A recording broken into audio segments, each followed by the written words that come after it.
just listening to the elk in the distance making their calls here in the afternoon. Recording this video in lieu of doing a live Zoom presentation tomorrow because the reception's not that good. So this should actually deliver a better overall quality video, I hope. Our objective for this Mogollon Rim walk, this two-part walk, was to visit Oak Woodland. And so here is the remnants and the revegetation of an oak woodland, Gamble oak and ponderosa pine. There are more trees in the distance, but where we stand right here, those are the predominant tree species. So the oaks readily regenerate from their roots, and we're looking at about 8 or 9 year regeneration here. These oaks are about 10 feet tall at the highest. And this one in front, you can see the remnants of the old trunk, the snag right in the middle of the cluster. So oak woodlands in Arizona, even on the Mogollon Rim, can be quite varied.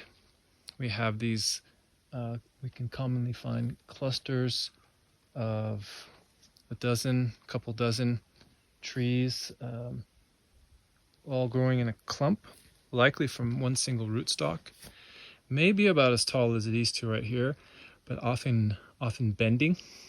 So they're all bending leeward side away from the wind normally, and that's probably what we had in this area, a number of those stands, but of course they're all burnt out. And one other tree that's in this area is the alligator juniper. Alligator juniper would be generally a little bit lower, a little bit drier habitat, or down in canyons, but I think in part it's coming back here where it might not have been previously, as it's more exposed and drier, and it's been predominantly drought since the fire had passed through. So let's get a little bit closer, take a look at our oak species in this area. Quercus gambelii, Gamble's oak. In southern Colorado and northern New Mexico, this is commonly called scrub oak. And this right here, what we're seeing, can be about as big as it gets in some areas. Sometimes even waist high, very, very short in high slopes, high rocky exposed mountain faces. This is our only deciduous oak in Arizona. Has a classic lobed leaf, and the lobes are smooth and rounded, so that puts it in the white oak group. And as a white oak, its acorns are going to be well, trace that back for a moment. Within the acorns, the inside of the shell is going to be smooth, and the outside of the nut is going to be smooth without a testa or a skin adherent to it. That's one way you can identify a white oak. But in these types of leaves, you can identify the white oak as having the smooth and rounded edge.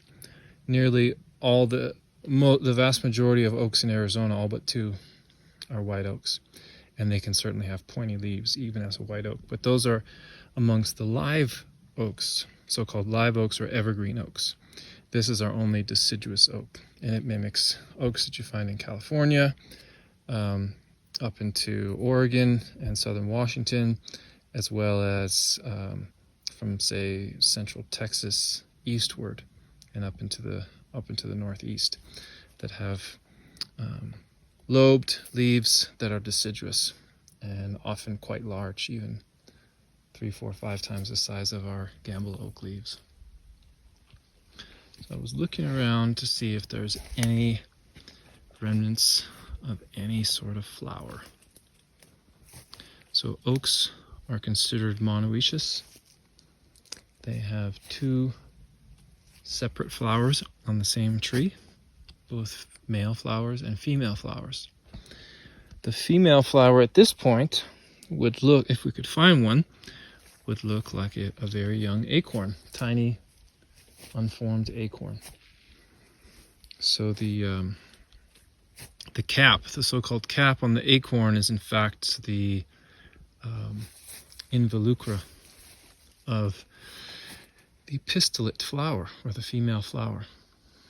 And it seems to me that in this area this year, due to the drought, that there has been no flowering, and even many of the oaks are just coming into leaf right now, just in the past couple of weeks. Let me see if these larger trees manage to.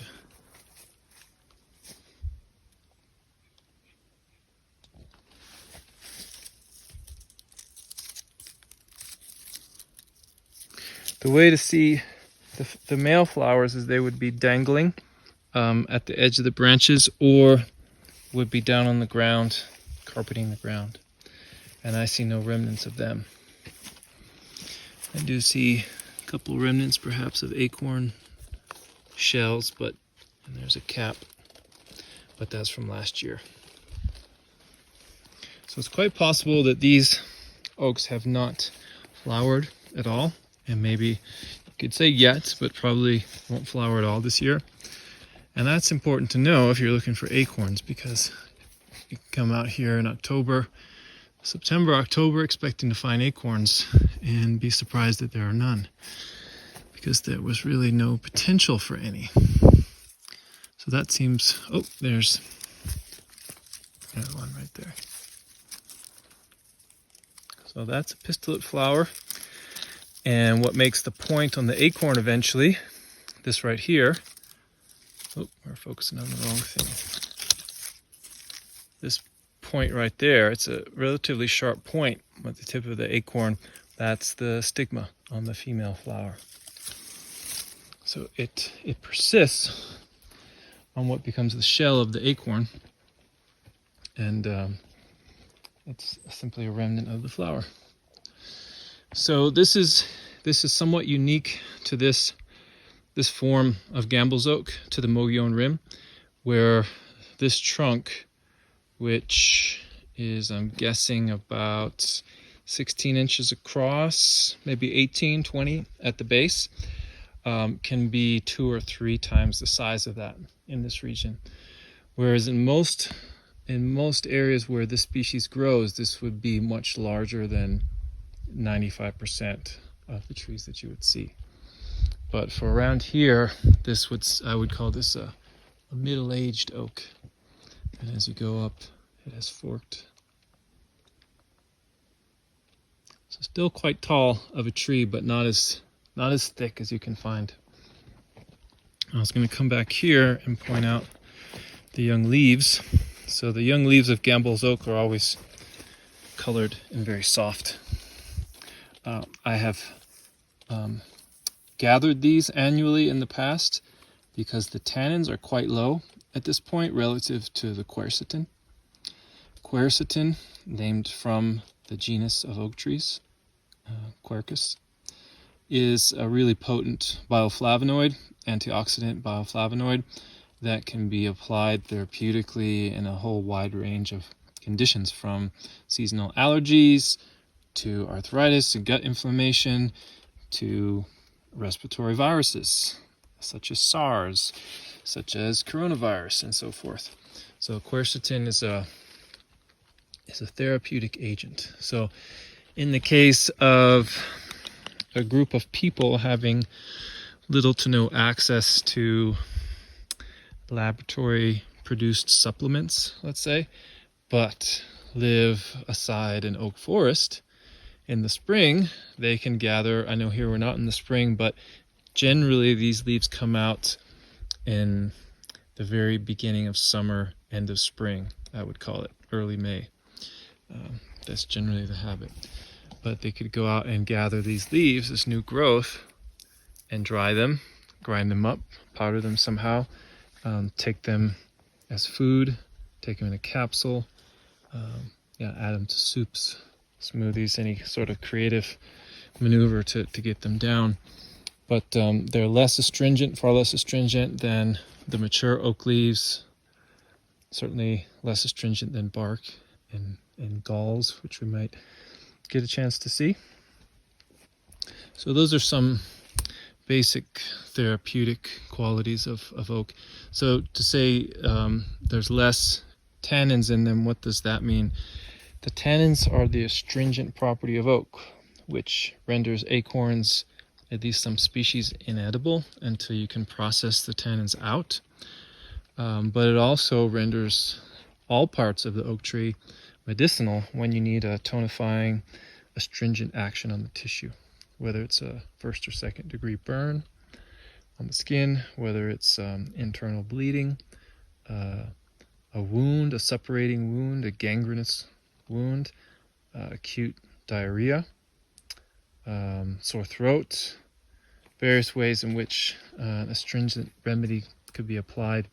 Say you're exposed to some biting flies, and so you have some hot, itchy, damp, swollen, hard spots on your skin that you can't stop itching. Well, make some oak bark tea or some oak gall tea, or if you're processing acorns and have a bunch of acorn shells, boil those up, cook it down real thick, and if you wanted to preserve it, you could put, like, say if you had 12 ounces of it, you could put 3 ounces of vodka in there, and or say maybe 2 ounces of vodka, get it around 25% alcohol, and you could store that in the fridge long term and apply it topically as a wash.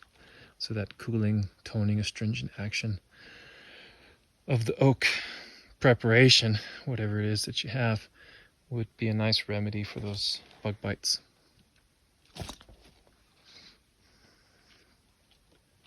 Let's take a bit of a walk through the landscape. Hopefully I can keep a steady hand. So we see oak coming up in clusters and clumps all throughout the landscape. In most cases, if not all, we're going to see an old trunk that had been cut.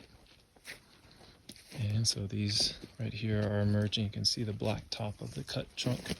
It very well may have been cut even before the fire, but it was still alive. Oak, endurance, stamina, strength, longevity. I'll come back to that. So there's some young sprouts of ponderosa pine coming up. This is predominantly oak. Some of these oaks may have come up from seed. There again, that looks like a ponderosa stump right there. Whether there was an oak stump, I'm not sure. So it could be a germinating acorn. So we have a combination of reseeding after the fire and resprouting. Classically, throughout Europe, where there was abundant oak forests, this practice of coppicing would have been done about every 10 to 12 years, and in which time the collier, or the coal-producing families of the region, would spend their summer in the forest, if not the males themselves, and collecting all of these 10-year-old oak staves and building somewhat of a stack that would smother out a good deal of the oxygen, and setting it ablaze, but from the inside, and creating a slow burn so you wouldn't burn it all to ash, but make coal. And so that was the job of the collier, most often done with oak, because it produced a really hot burning coal that then could be used by blacksmiths, could be used for cooking food, of course, but I bet predominantly it was used for heating homes and heating forges.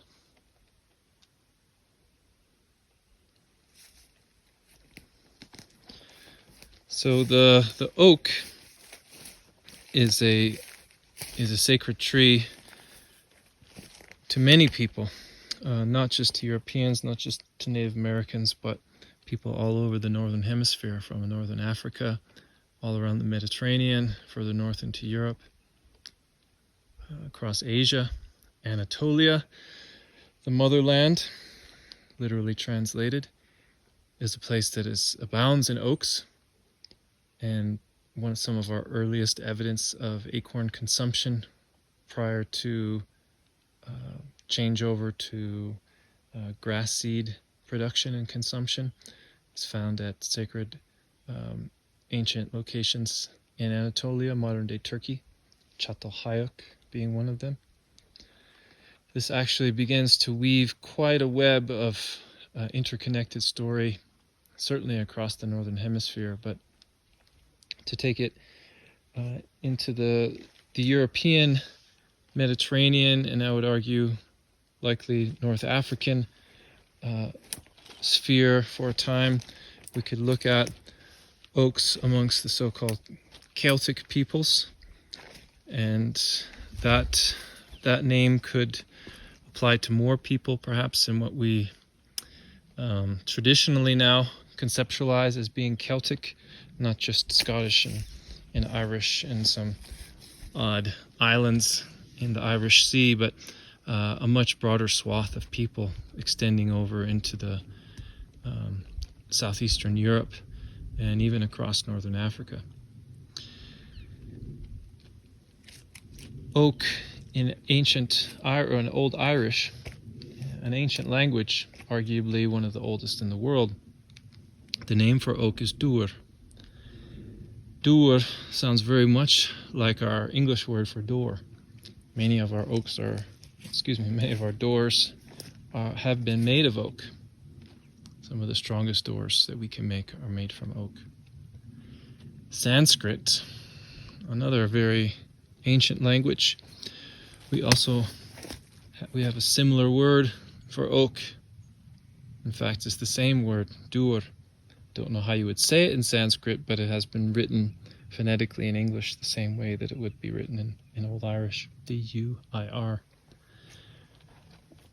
In Sanskrit, that word also stands for and signifies a tree, and more specifically will mean oak, almost to say that the original tree was oak. In fact, the oldest remnants of oak found on planet Earth were at the lower end of the modern-day Himalayan conglomeration in northern Thailand over 25 million years ago. Dur also means door in Sanskrit. So there's a very interesting, fascinating connection there. In fact, to take it one step further, to tantalize you a bit, Sean Skriv in Old Irish, well, in Irish in general, means ancient writing. Sean Skriv. So sounds very much like Sanskrit. Oak is a symbol for sacred connection between man and the divine. It is a doorway. It is a threshold. In fact, it could be where our concept for door even came from. In perhaps a more spiritual time for humans on this earth, one who observed the oak was a moderator of that space, in the liminal space between the worlds, which oak represented. In the modern sense, we see things as symbolic and representational, as imaginary or philosophical and fanciful. It's hard for us collectively to imagine things beyond the material realm, but it's been stated many ways in many different cultures how ancient ages were quite different than our modern times, and people were much more spiritually inclined across the board. So these ones who watched the oak, maybe they all watched the oak in their own way, but the ones who were most acquainted with and most intimate with the oak, the ones who observed the oak. These people were held in special regard because the oaks were held in special regard.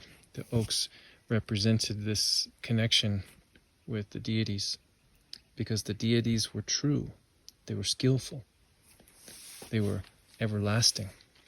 In fact, in Irish, the Sidhe, or the Fae as they're sometimes called, the ones who went underground when the Milesians invaded, they're sometimes called the ever-living ones, the ones who endure.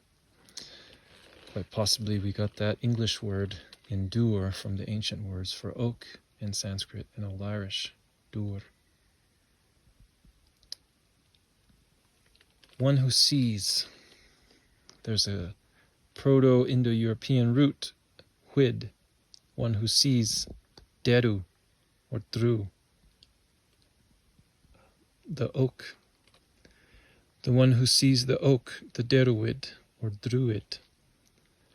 So, the Druids were the ones responsible for this very sacred relationship with the oaks. Something that I feel like I can only superficially, to some extent, glimpse the layers of which must have been so subtle and deep and nuanced through ages, millennia perhaps, of relationship. And so through the oaks, we had a way of life that was in balance with nature, presumably, honoring and respecting our roles as caretakers, as guardians. This was what we found when we arrived in North America 500 years ago. When the Spanish arrived and other explorers arrived, they found this intact culture that was by and large in right relationship with their landscape, that they still were aware of their role and practicing their role of caretaker. This sounds very much like what the Druids were in charge of. And in fact, there's a great deal of evidence that the Druids were here.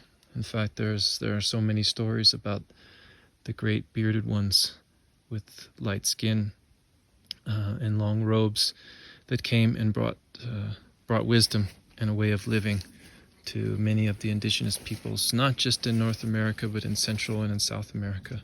The legend of Quetzalcoatl sounds very much like this. Mexico, as a nation, by our modern botanical nomenclature system, has the greatest amount of diversity of oak species of any country on earth. There are dozens and dozens of oaks, both evergreen and deciduous, that grow throughout Mexico. So the Druids were the ones who observed the oak, and they were bringers of the law. There is a close association with the oak and righteousness, or upholding justice. And that was the particular purview of what's been translated into English as the brehons, brevs, the judges essentially, who enacted judgment on cases brought to them in accordance with this set of laws.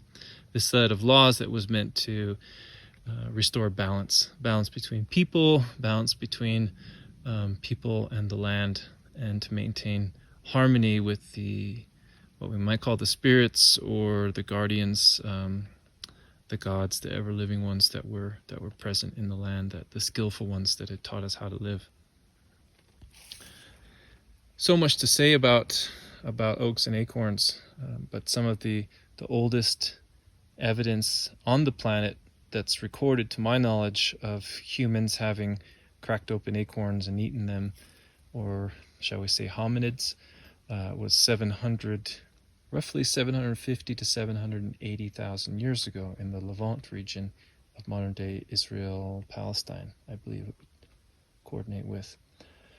There's a great lake there, and they found remnants of various plant foods and foods that were extracted from in and around that lake, animal foods and otherwise.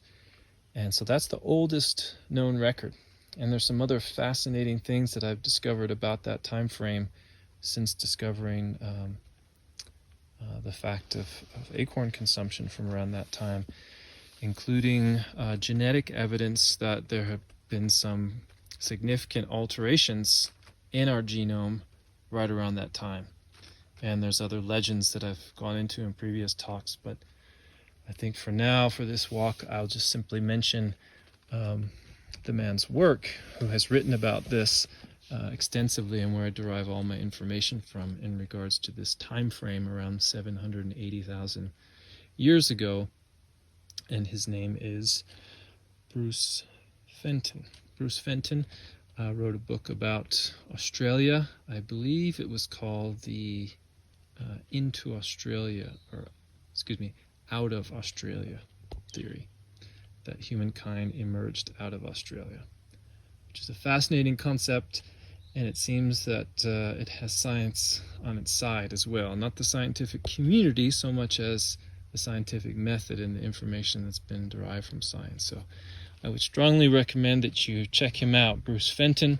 He's been on numerous podcasts, including the Earth Ancients podcast, as a regular reporter, but also as a guest on there, and you can get a lot of the story through his podcast episodes. But coordinates, haven't heard him speak about oaks, but for me it coordinates perfectly with a time when humans may have begun eating oaks, or maybe it was the end of the time that we were eating acorns, more exclusively, and beginning to change our habits and change our ways, and perhaps even become a new and different species. So, something to contemplate in any oak grove that you may be in.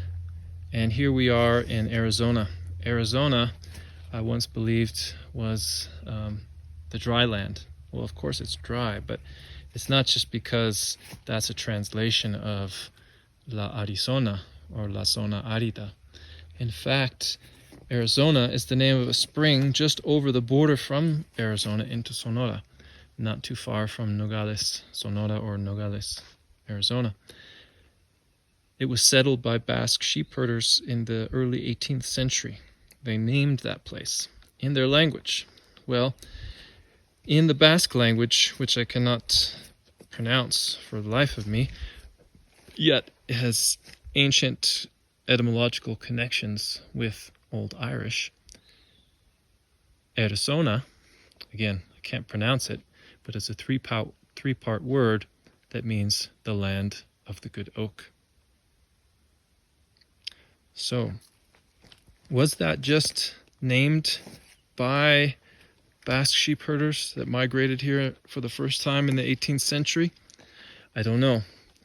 There is other evidence from scattered resources that point to the fact that these people may very well have been here prior to that, decades or centuries prior to that, if not millennia. Very fascinating subject, and for me it has revolved around the study of oaks, and for these people to recognize the abundance and the beauty of the oak. It speaks to the centrality of their appreciation for this plant and the life-giving qualities of it. La bellota in Spanish, the acorn. Los belloteros, the people who gather the acorns and go after them after their harvest from late June and again into October in the Sonoran Desert region from the emery oak. They had a culture revolving around the acorn harvest that has now almost entirely disappeared aside from the commercial aspects of it. But people used to gather together in mass, families together, all along the border from various backgrounds, indigenous, Mexican, combination of course, Spanish and indigenous, and another European descents. And I've heard tell from people who were there as a young child decades ago, describing it as a magical village, as all these people came together to gather acorns and share in the stories of their culture, of their experiences in life, which to me sounds like a vague remnant of what was in ancient times. as people gathered around the oak tree and they knew more about the oak and its relevance and its significance. We can, of course, still appreciate its beauty today, and we can do so in a way that perhaps opens the doorway for ourselves, into our ancestral past, into the landscape itself in which we reside or in which we visit and explore. So I encourage you from the heart to explore acorns, to explore oaks, as you may be inspired to do so, and perhaps it will lead you back to some wisdom and understanding, if not knowledge, about who you are and where you come from in your ancestral lineage. So, well, I hope you enjoyed this extensive segment on oak, and I'm going to sign off here and come back with another plant or two. Okay, still in the oak forest, mixed oak pine forest, but I come over to a ravine. So here we're going to get, this is like pretty close to a north-south ravine, so we're going to get more shade and moisture preservation in the hotter months of the summer. So we might find something a little bit different growing down here. The first thing that I see that I'd like to point out, we could also find out in the exposed areas quite a versatile shrub. You wouldn't think of it as a shrub for how low it is here. This is one of our native Ceanothus species. You can see the difference in coloration between the top of the leaf and the underside. That's more exaggerated here in this relatively moist and shaded area where it's growing. When it's more exposed, you'll see less of this darker color on the top of the leaf and much more of the light color on the underside. Important to point out here with this species of redroot, which is Ceanothus fendleri, and maybe you'll take this angle, you can see that the leaves are alternating. So you got a leaf, a leaf, a leaf, a leaf. They're not on opposite sides of the stem. So it's alternate leaf pattern. Let's see if I can get it focus enough. Yeah. So see the top of that, and we see one that's not blocked by a stem. Maybe that'll do. Yeah, this leaf, I'm going to try to focus on that leaf. All right, so you see it has relatively straight veination, but there's 3 veins that start on the bottom of the leaf and then work towards being parallel together. It's not an absolute trait, but it's a very common trait amongst Ceanothus species. So that can help you identify it. And this species of Ceanothus has a leaf stem. Yeah, you can see that. So the leaf is attached to the stem by a petiole. And the young growth is going to be a lighter green. You can see that. A little more lime green. So this, there aren't any flowers here. They produce creamy white flowers, clusters of them. And there's a few spots. I can look around real quick. Generally speaking, at this elevation, it'd probably be flowering late May, early June. But you can find flowers into July and August on occasion. Just depends on the circumstances on the year. So this is a really low patch, but it's not entirely uncommon to find this species, Ceanothus fendleri, growing at or below knee height. If you look ahead, there's one up here. That's Ceanothus as well. There's another one right there. Here's another cluster right here. One right there. Another one sticking out right there. There's a mat under here. There's another one right in there. And yeah, I think a couple more that I can hardly even see it. This one here is mixed in with the grass. So it's very incognito here. taking advantage of this relatively shady and moist area. There's some more down here as well. So this is a patch. This is a patch that probably has a number of underground rhizomes interconnected. If you heard me speaking on the Mogollon Rim Part 1 class series, we spoke about OSHA briefly, and OSHA has that tendency at the highest elevations where it gets the most moisture to grow as like an underground rhizomatous interlocking network that will shoot up stems here and there, leaf and flowering stems. Ceanothus will do that too, especially in these relatively shady, moist areas with nice ground cover, and then it might have some sort of structure that sets up a little bit of water catchment. Maybe there it's that tree can form a little bit of basin of soil to accumulate moisture. I've witnessed that before, and it makes for runners, such that I can dig down and pull up a root just a few inches below the stem at the surface, and then pull it along and kind of unearth it, maybe sometimes picking it out as I go to loosen up the soil. And then I can essentially coppice those roots. It's as if, I mentioned this with another plant the other day, if we dig out 12 inches of soil, we would expose what may look like a shrub. Here it looks like maybe multiple plants, but in fact they're probably most, if not all of them in this scene here, interconnected by the rhizomes. So if you dig up one portion of the rhizome, it doesn't kill the whole plant. In fact, it might even, depending on how long it's been at this state, unperturbed, might actually initiate some vigorous growth, especially if you do it at the right time. Right time would be when it has enough sunlight to do that, when it has enough sunlight to catch in the leaves that are still present to make energy to feed that root growth, and enough moisture in the soil. So it's coming up on that time of year, probably August, September into October. It can be a good time for digging and coppicing roots of Ceanothus patches, and in turn perhaps stimulating and invigorating root growth by that perturbation.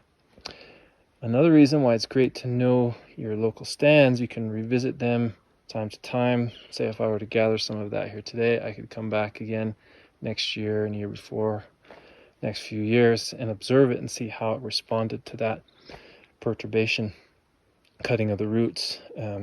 It might not be quite as big next year, but in 3 years it might be even a larger patch, or it might have grown right back into what it was. So then you may see that as a sustainable coppicing, like I was mentioning earlier with the oak trees that were regularly coppiced at 10-year intervals in certain forests in Europe to harvest the wood for firewood for making coal.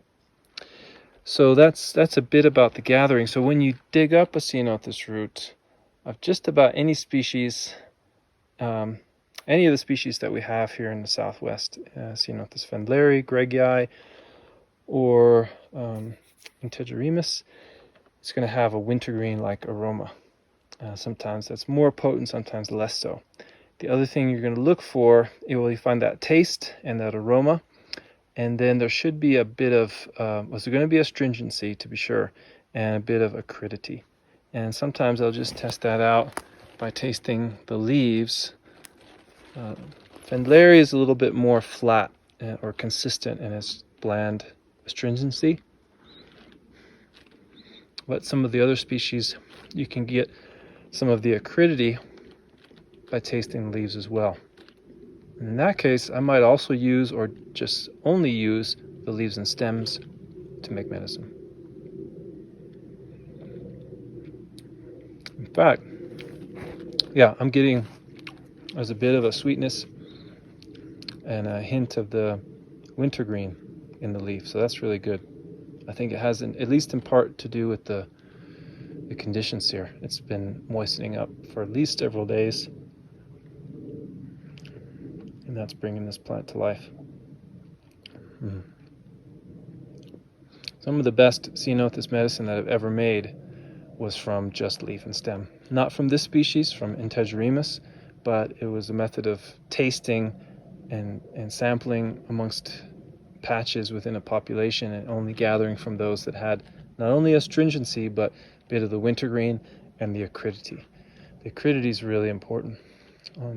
It brings another layer, another dynamic to the Ceanothus medicine that I think is really what makes it unique and potent, and reflects relatively well the lymphatic movement in Ocotillo, because Ocotillo can be acrid as well, and I've combined the two of them together regularly, including in my gut healing food allergy formula. That's a pairing in that formula, Ceanothus and Ocotillo, because of their actions on the lymph. And that same pair can be wonderful in all sorts of acute and chronic infections, viral infections, bacterial infections, fungal infections, especially when an individual is more damp in nature or is exhibiting damp conditions and there's a lack of movement. That could be expressed in various ways in an individual's countenance or their physicality. It could also, symptom-wise, let's say just in lungs, there could be lack of deep breathing or inability to access deeper parts of the breath, or conversely, consistent constipation. There's lack of movement, there's density and dampness and torpor. And so these remedies that have an acrid action, they can help disperse that, break it up, break up the torpor, break up the dampness, break up the phlegm, disperse it, and help things to move. So Ceanothus is really good at that. It's not super emphatic, which is nice. So it's highly, highly unlikely to really irritate or exacerbate any conditions. It's a little more, gentle and wise than most other plants in that way. In fact, I used to say to some of my students that Ceanothus might be an herb that I would consider putting in the water supply for everyone to drink. I don't know if I mentioned the presence of the spines on the stem. You may have seen those when I was up close, but that's one of the identifying factors of this species. You can see them on that stem. They're short, probably less than a half inch right here on camera, but it's a sharp, spiny tip stem.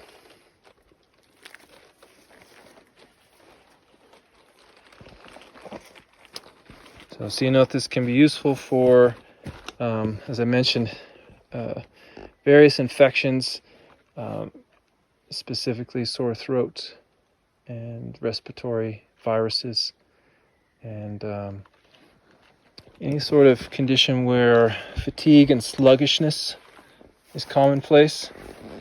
And there's, in Chinese medicine, where there's spleen dampness, Ceanothus is a good remedy to have in any good herb to have in any formula where there's spleen dampness present.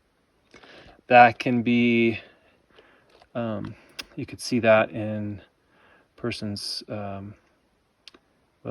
may be regularly fatigued, they may have cognitive issues and a little more slow to recollect things.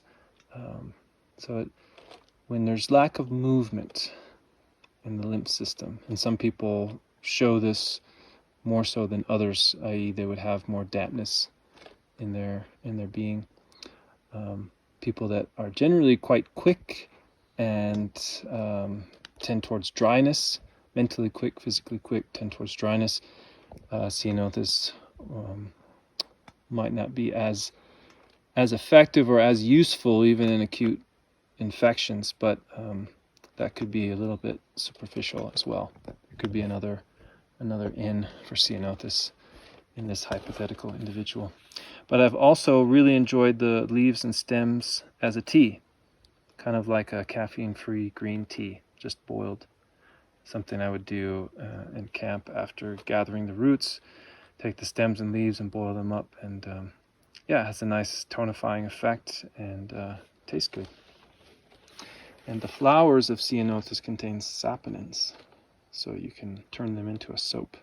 Just add a little bit of water in your hands and rub the flowers in your palms, and you'll get get some suds for me.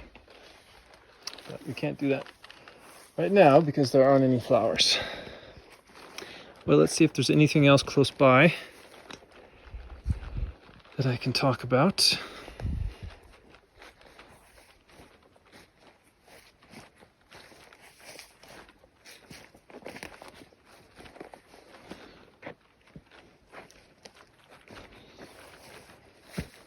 There's a wee geranium right here that's in flower. Let me get closer.